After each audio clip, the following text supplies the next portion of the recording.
पुण्यातल्या दूषित पाणी पुरवठ्याविरोधात अजित पवारांच्या राष्ट्रवादीचं आंदोलन सुरू आहे। पुणे महानगरपालिकेच्या विरोधात राष्ट्रवादीनं हे आंदोलन सुरू केलेलं आहे। नागरिकांच्या आरोग्याशी पालिका खेळत असल्याचा आरोप सुद्धा राष्ट्रवादीने केलाय। मागच्या काही दिवसांपासून पुण्यातल्या काही भागांमध्ये पाणी पुरवठा हा दूषित होत होता आणि त्या संदर्भातच राष्ट्रवादीकडून हे आंदोलन करण्यात येतं।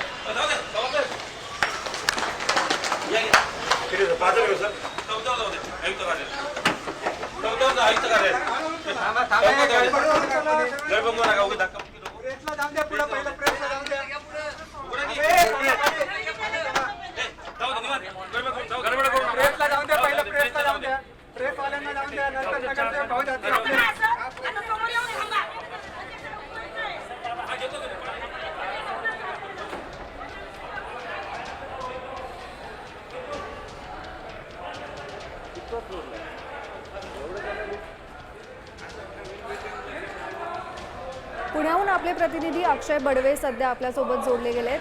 अक्षय, हे आंदोलन महानगरपालिकेमध्ये आता सुरू आहे, काय अधिक अपडेट्स आहेत? निश्चित आपण बघू शकतो की दूषित पाण्यामुळे जे लोहगाव, विश्रांतवाडी आणि हा सगळा परिसर आहे त्या ठिकाणचे नागरिक आणि त्यासोबतच राष्ट्रवादीचे जे नगरसेवक आहेत त्यांनी महापालिकेच्या प्रवेशद्वारावर आंदोलन केलं होतं आणि थेट निवेदन देण्यासाठी आता महापौर असतील किंवा महापालिका आयुक्त यांना भेटण्यासाठी ते आतमध्ये प्रयत्न करत होते। मात्र फक्त काही लोकांनाच आतमध्ये सोडलं जाणार अशा जो हट्ट या सुरक्षा रक्षकांचा होता, त्यामुळे काही नागरिकांना थेट या सगळ्या सुरक्षा रक्षकांनी अडवलं सुद्धा होतं। मात्र आता राष्ट्रवादीचे जे नगरसेवक आहेत त्यांच्यासोबत काही पदाधिकारी जे आहेत ते देखील आता आतमध्ये आलेले आहेत आणि यांच्याकडून थेट आता महापालिका आयुक्त महापौर यांची जी भेट आहे ती देखील घेतली जाणार आहे।